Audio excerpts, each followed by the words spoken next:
Ramoji film city opening first cinema నాతోనే జరిగింది. మా నాన్నకు పెళ్లి, అలాగే భాగవతము టీవీ సీరియల్ ఈటీవీ వాళ్ళు తీసింది. ఫస్ట్ అక్కడే 95-96 లో స్టూడియో ఓపెనింగ్ అయింది. అప్పుడు నేనే ఫస్ట్ అంబరీష్ క్యారెక్టర్ చేశాను నా మహాభారతం టీవీ సీరియల్లో. అలా అనుబంధం ఆ షూటింగ్ జరిగినప్పుడు ఆయన వచ్చి అందరినీ ఆశీర్వదించి వెళ్ళారు. అప్పుడు సుమన్ గారు కూడా ఉన్నారు, వాళ్ళ అబ్బాయి. ఆయన్ని దానికి మొత్తం చూసుకునేవాళ్ళు సుమన్ గారు. ఆ అదృష్టం, ఆయనను కలిసిన అదృష్టం ఒకటి. 99లో ఫిలిం ఫెస్టివల్ జరిగితే పబ్లిక్ గార్డెన్ లో ఆయన చివరిగా తను వెళ్ళిపోతున్నారు మేడం గారితో కలిసి బయటికి వస్తుంటే వాళ్ళ ఇంట వెళ్తూ కారులో దిగబెట్టి నమస్కారం పెట్టి ఆయన ఆశీర్వాదం తీసుకొని నేను అక్కడికి వచ్చాను. ఆ టైంలో దాసరి నారాయణరావు గారు, రామోజీరావు గారు మిసెస్ అంటే మేడం గారు, వీళ్ళందరూ కలిసి అక్కడికి వచ్చి ఆయనను పంపించి తర్వాత గురువు గారు దాసరి గారిని తీసుకొని వెనక్కి వచ్చాను నేను పబ్లిక్ గార్డెన్ లో ఫిలిం ఫెస్టివల్ అప్పుడు. ఈ అనుభవమే నాకు ఆయనతో ఉన్నది. కానీ ఒక సౌమ్యుడు, మంచి వ్యక్తి, ప్రపంచ తెలుగు వాళ్లకు ఎక్కడ ఉన్నా ఈనాడు చదవాలి తప్పకుండా అన్న ఒక ఆతృత కలిగించిన వ్యక్తి రామోజీరావు గారు. అన్న నందమూరి తారక రామారావు గారు 82లో పార్టీ స్థాపించిన తర్వాత అన్నగారు సీఎం కావడానికి ప్రప్రథమంగా ఉపయోగపడ్డ పత్రిక ఈనాడు మరియు రామోజీరావు గారు. ఒక తెలుగువాడు ఒక అన్యాయాన్ని, అవినీతి, రాజకీయాలను దూరం చేసి గొప్పవాడిగా ముందుకు వచ్చాడు నందమూరి తారక రామారావు గారిని చెప్పి ఆయన వెంట ఉండి ఆయనను గెలిపించి ఆయనను తెలుగు వారికి ఎనలేని కీర్తి ప్రతిష్టలు తెచ్చే విధంగా రామారావు గారు ప్రవర్తించే విధంగా చేసిన వ్యక్తి మన రామోజీరావు గారు. అలాంటి గొప్ప వ్యక్తి. మనకు ఒక గ్రంథం ఆయన. మంచి చెప్పాలన్నా ఏది చెప్పాలన్నా ఆయనను చూసి నేర్చుకోవాలి. అతి చిన్న స్థాయి నుండి సైకిల్ మీద నుండి పెద్ద పెద్ద కార్లకు వచ్చిన వ్యక్తి ఆయన. అంటే పుట్టినప్పుడు తన ఉనికి ఏంటో ఆయనకు తెలియదు, ఆయన చచ్చినప్పుడు ఆయన ఏందో ప్రపంచానికి తెలిసే విధంగా చేసిన వాడే గొప్ప వ్యక్తి. ఆ గొప్ప వ్యక్తి రామోజీరావు గారు.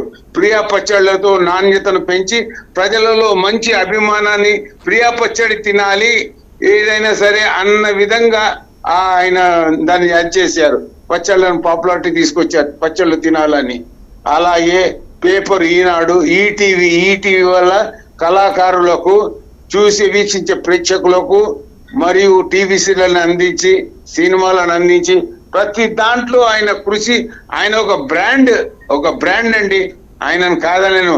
ఆయన చనిపోయారని అంటున్నారు కానీ 1000 ఏళ్ల వరకు ఎట్లయితే ఎన్టీ రామారావు గారిని స్మరించుకొని మనం జీవిస్తున్నామో అలాగే రామోజీరావు గారిని కూడా స్మరించుకుంటూ జీవిస్తాము 1000 ఏళ్ళు.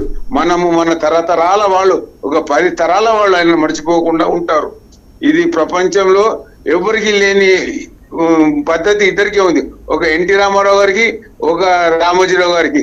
ఎవ్వరు ఎన్నడూ తెలుగు వాళ్ళు అన్నవాళ్ళు వీళ్ళిద్దరిని ఎప్పటికీ మర్చిపోలేరు, తరతరాలుగా గుర్తు పెట్టుకుంటారు. అలాంటి మహానుభావుడు మన ముందుకేసి వెళ్ళిపోవడం అన్నది జీర్ణించుకోలేకపోతున్నాము. కానీ భగవంతుడు అన్నవాడు ఉన్నాడు. ఆయనకు స్వర్గంలో మంచి స్థానాన్ని కల్పించి అన్న నందమూరి తారక రామారావు గారు, అక్కినేని నాగేశ్వరరావు గారు, రామోజీరావు గారు ఒకే చోట ఉండి మాటలు ముచ్చట్లు పెట్టుకునే అంతటి స్థాయిని వాళ్ళకి కలిగిస్తారని నేను ప్రగాఢ విశ్వాసంతో ఉన్నాను. ఈ రోజు సినిమా ఇండస్ట్రీ కానీ, వ్యాపారవేత్తలు కానీ, తెలుగు ప్రజలు ప్రపంచంలో ఎక్కడున్నా సరే ఆయనను తలుచుకొని ఆయన కోసం ఒక కన్నీటి చుక్కను నీళ్ళ రాల్చకుండా మాత్రం ఊరుకోరు. ఎందుకంటే ఆయన అలాంటి గొప్ప వ్యక్తి, సౌమ్యుడు, అన్ని మంచి పనులే చేశాడు. వేలెత్తి చూపించి తప్పు చేశాడు అనడానికి కూడా ఆస్కారం లేదు. ఆయనను నిందిస్తే దేవుని నిందించినట్టే. ఆయనను ఎన్నో చీకటి రాజకీయాలు ఆయన చుట్టుముట్టిన వాటన్నిటిని ఛేదించి ఒక గొప్ప వెలుతురుగా, తేజస్వంతుడుగా వెలుగొందారు ఆయన మచ్చలేని మహారాజు. మచ్చ వేసిన వాడే పక్కకి జరిపోయాడు కానీ ఆయనకు మచ్చలేదు. ఇది తథ్యము. థ్యాంక్ యూ అండి. Welcome madam. Thank you madam. Welcome.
ఇక అలాగే రచయిత సుద్దాల అశోక్ తేజ గారు మనకి అందుబాటులోకి వచ్చారు, వారితో మాట్లాడదాం.